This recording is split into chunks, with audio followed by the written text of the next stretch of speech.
You ask Tiger to calculate. This deals with linear inequalities with one unknown.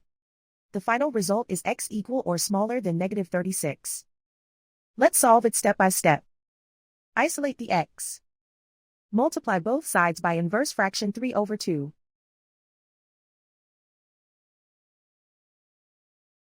Group like terms.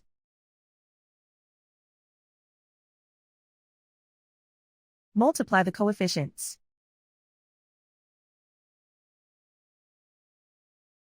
Simplify the fraction.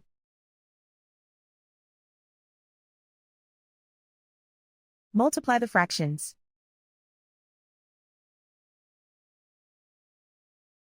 Simplify the arithmetic.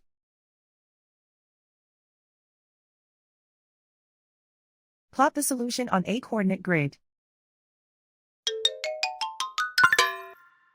And so the final result is x equal or smaller than -36.